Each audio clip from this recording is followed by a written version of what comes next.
Hello. Hi Angela, how are you? I'm good, thank you. Awesome. Another episode. Can you believe this is episode 11. I cannot believe it. I know Tracy said to me yesterday, I said, I've got my thing with Anabel tomorrow. She said, didn't you just do that last week? It's funny to me because when I look at it, I think of 11. It's like, oh my gosh, really? We've done so many. But at the same time, I feel like when I talk to you, it's like we've done 200 of these, 2 millions already. Like I'm so comfortable, So it's weird. But then I think, wow, it's only been 11 and I'm this comfortable. But I don't know. That's awesome. So today we're going to talk about a really cool topic. But before we do that, we last week, if you played our game, we had a character from a game. His name was Forest Plum, and we had Kabuki Kid and N20 Games guess correctly. The name of the game was Dead of Winter. So thank you to Kabuki Kid, to Carl, N20 Games, and anybody else who gave it a guess. Maybe didn't leave a comment, but tried and guessed it.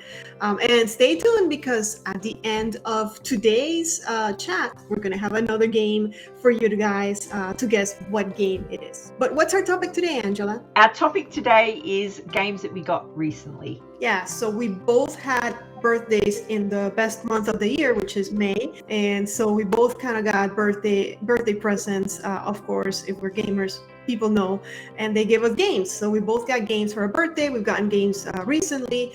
I gotta say, Angela has a cooler birthday than me. I just gotta say that.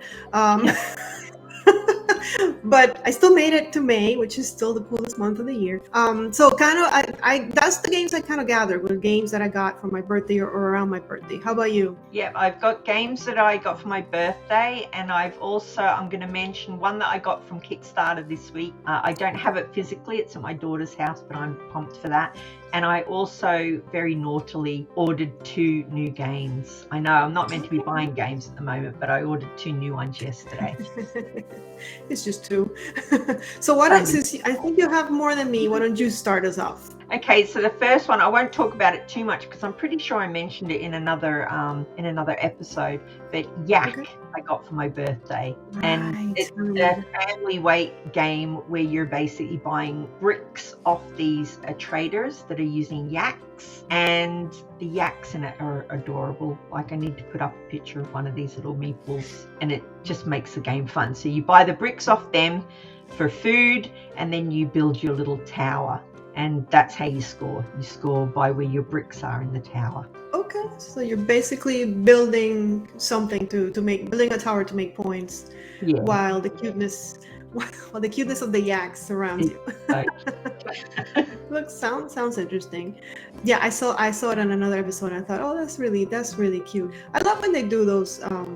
Like I love heavy games and monsters and all of that.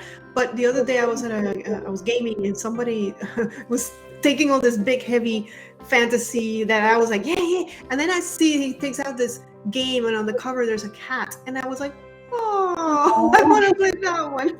The cutest cat. The cat got me. All right. So for my first game, I got this. This one is actually the one that I bought for myself on my birthday. Do you guys do that? Do you do that? Do you buy yourself stuff on your birthday? Sometimes my family will give me money so that I know what, you know what you want, right? So if you get money, it's kind of cool because then you can go and buy the game that's on your want list or whatever. Right. Well, my local geek store sends an email, and you get 20% out of one item at the store. So I just went for it. So cool. It is Chronicles. You're killing me, Anabel. You're killing me. I'm killing you? Yeah, that was on my birthday list, right? It was in my basket. I pre-ordered it, and it didn't come in time, so I had to place my order, and then it went out of stock. Okay, that's that. Yeah, I'm sorry. Oh, that's okay. I can't wait to hear what you think of it because it sounds really cool. Right. So it is a family-friendly game. We played yesterday. We had a friend over, so we played, and the first part of the game is all about customizing your hero. So you get a sheet with a hero. You can pick either a female or a male, and then off you go. You color it. You Cool. you color your hero. You make a coat of arms for your hero. You put a name, and off you go. The actual game is super cute, adorable monsters, big frogs and stuff that you have to fight. But do not be deceived, because this game will teach your kids one very important lesson: how to lose. It's a good It lesson, is right? so hard, so hard. It is almost like I was so frustrated. I was like, we're never gonna win. So that's the kind of feeling you get. Oh my goodness. And it looks so nice as well. It's very deceiving. It's very cute, but trust me, I'm sure you can win. But it's a Oh lot yeah. of rolling dice. There's a lot of luck involved, and every other round, the monsters that you've killed come back. So Oh, it's like, wait a minute, I just killed this dude. Here they are. like a And video. so prepare to lose, but prepare to lose. Well, you have a really cute character, and you're having fun with your kids, and not only for kids, really. I mean, I enjoyed it. I just wish that it didn't feel like I was not gonna get anywhere, even Yeah. in the first couple of rounds. But so that's Chronicles of Able. Wow, that's quite punishing. Okay. Yeah. Yeah, I guess you can make some house rules and make it a little easier, because it's just. I mean, I have to play it more. I gotta say, I've only played it once. I saw a playthrough. They also lost. They Oh, said that they had won the day before with one. They were about to die, so it was either the one roll that determined it, and they got the lucky roll. So, but maybe if I play more, I get like a better strategy. That's what it is. yeah. Oh, I Yeah. don't like games where you lose most of the time. And saying that, I love Pandemic, and yeah, that's Right. tough as Yeah. well. Yeah. Well, what else you got? Okay, so the next one I got for my birthday again is Murano Light Masters. I hope I've remembered that right. I know it's called Murano, and it's all about Morano, yeah. Murano glass. You know, the Uh-huh. beautiful glass arty things that they used to make. And it's just basically a set collection thing where you collect these beautiful glass gems and Uh-huh. you fulfill your cards. So you might need 3 green, 1 yellow, and that makes Mm-hmm. that piece of art, and that's how you get your points. But the thing that's really cool about it is the board is like inset into the box, and it's got this Uh-huh. cool sort of dial that you can turn it to Uh-huh. choose what glass pieces you can pick up. It's Okay. just a really nice design, super easy as well. Is this, because I know there's a Morano game out there. Is this the same, or is this something that came after the original? Or is I it the think same? no, I think it's quite a new game. I think it came out in the last year, Okay. unless I'm mistaken. Quite a new one. It's got like a glass fox on the cover. Okay. Yeah, Those games are fun. Those are easy to get into. You don't need to. yeah, I gotta just check that one true. out. All right. What else do I have? Okay, so for my birthday, this one was a gift, but it was a gift, but I actually sent a list. So like I knew that I wanted this one, and it's Yeah. because it was actually recommended by someone in my channel. So they've seen the games that I play, and they said you probably will really enjoy Bag of Dungeon. I mean, you guys know I love dungeons. So the cool thing about this one is that it's very retro. If I show you the back, let me see if I can do a good job of this. Yeah. It doesn't have a lot of art or anything. It basically tells you, here's a monster, roll a d2, a d6 plus 2. You feel very D&D. Go through the dungeon. Very easy to set up and just go and have fun. So Bag of Dungeon was a good one. That's Thank you cool. guys for recommending it. Is it called Bag of Dungeon because it's like a bag builder? You draw tiles out of a bag? Yeah. So most of the stuff you're going to get during the game is going to be in bags. There's a bag of items, and there's a bag of monsters. So bag for pretty much. There's a bag to carry the game in, so you can actually take it with you. Very cute that they did that. But yeah, there's a bag for the tiles, a bag for the items, a bag for the monsters. So Bag of Dungeon. I've never heard of that as well. That's really cool. Me neither. Like I said, it was one of my viewers that suggested it, and hey, I picked it up and I really enjoyed it. So Yeah, and games aren't like, I like a cute game, a cute, colorful game, but sometimes some of them, they don't need that much color. Like that one looks like is it mainly black and white, that one? mm-hmm. Yeah, Yeah, one it of my is. favorite games is the Escape Escape the Dark Castle. Have you played that one? It's got No, I have not. The artwork in it, some people think is terrible, but I kind of like it because it reminds me of like 80s RPGs. And Yeah, it's okay. all black and white. It's one of my favorite. Like, I think you'd like that one. Look, I'm selling you another. I think you'd like that one. Good. I'm taking notes. I mean, I'm not taking notes now, but I'll take notes when I watch. All right, what else do you have for us? I know you have some interesting ones. Yeah, now I don't know if I've mentioned this one before on our little chat, but Foundations of Rome I got in just before my birthday. It was a Kickstarter, and the thing is so overproduced, it's ridiculous. So it should really be a polyomino game with little Tetris tiles. But every tile is a 3D building. Okay. Yeah. So when you've got it out and you've made your city, it looks fantastic.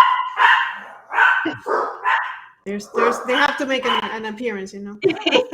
I bet that looks beautiful. I hope you can find us some pictures so we can all see. Of Foundations of Rome. It is stunning, but it is also ridiculous. I mean, the box is just huge, but they were very clever with the box because it's a side box, so you don't take the lid off, you take the side off, and all of your player trays are just stacked in there. So you just take out a player tray and give it to each person. Genius. Nice. Yeah, I wish more games would do that. Like you could just set up and here's you. Really easy. Foundations. Very nice. Let's see. Did this one? Okay, here's another one that I got for my birthday, and we kind of talked about it already. It is World of Warcraft, the pandemic one. Another game that's like prepare to lose. But it's World of Warcraft. What can I tell you? I had to try it, and I will tell you, I loved it. Oh, you did? I mentioned if you've been following us, you know that I mentioned in the past that I do not like pandemic. I think I mentioned it last time, and that was a little like don't tell anybody. But this one, you just put that theme on it, and it just made a huge difference for me. Like I knew what I was going to, you know, I had a reason, I had a purpose. I knew that I was completing these goals to go. And you have like, I guess like pandemic, I don't remember pandemic very well, I'll be honest, because I haven't played it in a long time, but you have these 3 different goals that you're trying to fulfill, like these 3 viruses that you're trying to cure, right? And if you fulfill those 3 goals, then you get to fight the Lich King, and you know, just an epic battle that ensues, and then this castle that it looks so cool when you put it on the board. And it was a fun one. It was hard, very hard. I think I probably messed up a few rules here and there, but it was fun. Okay. I've got it. I think I told you I've got it, but I didn't know there was a castle in there. I'm going to have a closer look because I haven't played it, needless to say. It's just sitting in my pandemic collection, and I haven't played it. Yeah, and apparently I don't know much about World of Warcraft, but I've been told by a friend that the Lich King looks really badass. So cool. They were like, paint it, you gotta paint it. I wish I had the time to be painting all these things and the eyes to be able to paint all these things. I know. There's a lot of figures in these. Well, you know, I read something because I still paint. I'm actually right now painting some D&D. I think it's Wrath of a Chardalon, because I'm going to play it on the channel. I want to have it pimped out because I'm going to play with another one that I already painted. So now if I don't paint it, some of them are going to be painted and some are not. And I was looking through the internet and I saw this guy that painted one, so I could kind of follow what he was doing. And then I read what he said, and he said, hey, this is just a miniature for a tabletop game. This is not for display. So if you can't get it 100%, it's okay. It's gonna be fine. Yeah. And I was like, well, thank you, because I needed that, stranger, whoever you are out there. Thank you for those words. Nice. Okay. What was that one called? World of Warcraft Pandemic. Wrath of a Chardalon. Okay. Wow. Okay. You find these games that honestly, I think I'm up to date with board gaming and I know what's going on, and then you come out with these names and I'm like, never heard of that. So do you. So do you, my friend. You do the same thing to me. I'm like, Foundations of Rome. What is this? Well, that was a Kickstarter. And speaking of Kickstarters, I go to Kickstarter delivered this week. I don't have it physically. My daughter has got it at her house, and I'm super excited for this one because it's all about mad scientists working on your family's legacy. Let me guess. My father's work? It is my father's work. Oh my gosh. I'm going to go to Australia to play that with you. That's it. amazing, doesn't it? Like even the components and everything. Because when it got delivered, I was so excited, but I obviously couldn't look at it. So I went on Board Game Geek and was scrolling through the pictures, like, oh, I own this now. It is number 1 on the hotness at BGG. I know, keep seeing it.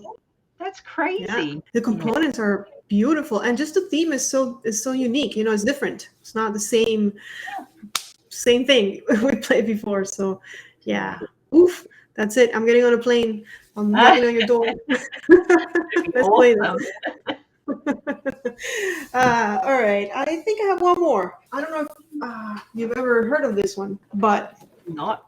It is Last one. It's upside down. Oh, it's upside down. Look at that. Yeah, I had to miss one. I got all the other ones right. But I got this one for my birthday. A very special person sent it to me. Thank you. Special person sitting right there. And I finally got it out and got to play it. And the minute I saw it and I saw those colors and the art on the cover, I'm like, oh, what is this? And then when I read what it was about and how it's a choose your own story kind of a game, I was like, okay, I'm gonna love this. And it's great. Like I played games, for example, a game that I played recently that's very, very similar is Tainted Grail. I don't know if you played that one. I haven't played it, but I know it. Yeah. The problem with Tainted Grail is that it sends you in this runaround where you gain resources and then lose them, and then you lose the game because you run out of resources. This game is really short because you're gonna lose really quickly. But it's okay. It tells you you're going to lose. And then when you play it again, you have information that it's in your brain because you've already played it. So you're not supposed to beat it the first time. You're just supposed to be gathering. I mean, you maybe could if you get really lucky, but you have to explore the world. You don't know where you're going. They give you little clues here and there, but you most probably will lose. I lost already. It's okay. But the way it plays is so simple. What you'll do is you explore the tiles. When you get to a tile, you read a little snippet, and then it'll give you something that you can do. Sometimes it's a choice. Do you want to do A or do you want to do B?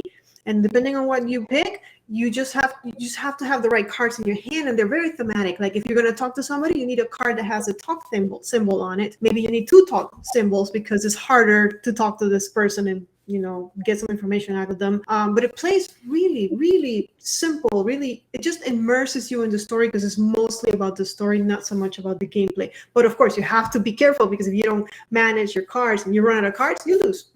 So. Yeah. It's like so many different ways of losing. But it's so fun. It's so beautiful when you're opening those new tiles and discovering it's gorgeous. Yeah, I really thought you like it. I've got the Kickstarter, and as usual, Anabel, I haven't played it. But when I read it, I was like, yeah, I think Anabel will like that, and that's why I chose that game. Yeah, I think it's a little bit like, have you played Seventh Continent? No, I have not. I think maybe it's like a family version of Seventh Continent. So if you're enjoying that sort of open a tile and go to a new place and do a thing and get killed, Seventh Continent might be something you might enjoy as well. Okay. Thanks for pointing that out. But yeah, this one I've been really enjoying it. It reminds me of Legacy of Dragonhold, where your story just opens up in front of you, which I love. Legacy of Dragonhold. You should play Legacy of Dragonhold. I can't tell you why, but you would love it. There's oh my gosh, such a good story. Like you have to experience that. I think you will like it. If you like story, then yeah, I love story. You know what? I'm going to make you a promise, Anabel. I'm going to play Legacy of Dragonhold this week. I have it. I'll play it before our next video. Play it. You'll come back and you'll be like, oh wow, and then we can talk about it because I don't want to tell you. I don't want to spoil it for you. But all right, okay. We'll do that. All right, what else you got? Play a game that's sat on my shelf. There you go. Right, so my last 2 on my list. Was it my turn? Yeah, it was. You just did the last one. Yeah. So it's all you. Okay. Well, I don't have these yet. I pre-ordered them yesterday, and I blame Board Game Geek because I love Lincoln, Nikki, and Deborah over on Board Game Geek Game Night, and they basically talked me into getting these games. It's not my fault. Nope. Their fault. So the first one is So Clover, and it's like a little party game, and you get these little 4-leaf clover plastic things, and you write words on. You know what? I'm explaining it terribly. Take my word for it. This looks like a hoot, trying to work out where the tiles go to match the word that the person has written. And I had to get it. I'm scared of playing it with my mother-in-law because I cannot play those kind of games with my mother-in-law because she makes noises. So see if you're getting close to whatever it might be, she'll go, ooh, and see if it's a bad one, she'll go, oh, And in this one, you have to be very quiet and not pull faces while people are guessing what's on your board. Got you. Yeah, probably not the best person to play with yourself, but I understand. Fun, but she's useless at those kind of games. She can't help but react. What do you do? She cannot help it at all. So that was the first one, and the other one that they talked me into buying is called Decorum, and you are housemates in a house, and you have to, without telling one another, work out what things go in each room. So it might be a blue lamp, but maybe Anabel doesn't want the blue lamp in that room. Maybe that's not on her thing that she needs to fulfill. So we have to sort of work out until we've got the house just as we like it, and that's how you win. Oh, that's pretty cool. That reminds me of Picture This. Same concept where you have to put everybody and take a picture, set everybody to take a picture of them, whole group of people, and some people want to be like sitting, some people want to be next to grandma. It's similar, I guess. Cool. I like those games. Those are fun. Yeah, they both look really good, so I'm looking forward to getting them. And I've got a game night next week, so I'm hoping to pull them out and give them both. And how many players do you know about? How many players do they hold? I do not know. I'm assuming probably 4 is your sweet spot. That's it. That's my whole list, I think. Oh no, I got Alchemist. So my daughter, for my birthday, my daughter bought me Lost Ruins of Arnak, which I already owned. So they took that back, and I said to them, you should keep it because it's such a good game. So they kept that one, and then they surprised me and rebought me another one, and they bought me The Alchemists, which looks good, but I think it might be too complicated for my tiny brain. So we'll see how we go with that one. You'll be fine. You'll be an alchemist in no time. I don't know about that. Add it to your list of talents. Okay. Anything else? Any other new games? Come on, you have more new games. How many more did you buy? Confess. I'm trying to think whether or not I did get any other games for my birthday, because I got a massive box of games, but I can't remember what was in there. Oh, Rossio and Garum. They're 2 games from the same publisher, but I can't remember that much about them. I know Garum's fish sauce, and it was on my wants list for so long, and you make fish sauce, but I liked the 3D board of that one. And Rossio has you tile matching, and it just looks nice on the table. I gotta ask you, what does your shirt say? Nerd? Oh, Nerd Shelves. Oh, okay, cool. It's a YouTube channel. They're awesome people. I love them. Good. Well, I'm glad they got a shout out then. Perfect. Yeah. All right. So are we ready for our game then? Oh, geez, I'd totally forgotten. Yes, we're ready. Okay, it's time for our game then. We're going to play Match the Component. So Angela's going to show you a component, a unique component from a game, and it is up to you to guess what game it came from. Yeah, and I've chosen 2 because I was worried if I chose one, people might find it a little hard. So we've got 2. Why don't you do this? Why don't you show one at a time? Maybe we have somebody that can guess right away. Oh, that's a good idea. You can pop it in with you got it on the first one. Okay. I hope the camera can cope. Are we ready? Oh. That dude. Holding a gun? Huh. Okay. I have no idea. Ta-da! Did you guys guess it? Okay, here comes a hint. Here comes another clue. Here's another one. This is one of my favorite games. I've probably talked about it numerous times. Have you seen this one? Oh, a red meeple. Huh. Oh. What game is that from, guys? Awesome. I love it. Okay. And as always, leave us a comment with your answer. Try not to spoil it for anyone else. So dot, dot, dot, dot, dot, dot, dot, and then the answer. We will scroll down and figure it out. That way everybody can participate. And that's it for us, right? That is it. I think we've run over this time, haven't we? We've had lots of good games to discuss. We covered a lot of ground in a short period of time. As always, if you want to hear a specific topic, let us know. We're always willing to, cover whatever topic it is that you guys want to hear about. Yeah. But in the meantime, that's it for us. Thank you guys for watching. Okay. Bye, Angela. Bye, guys. May you play more games.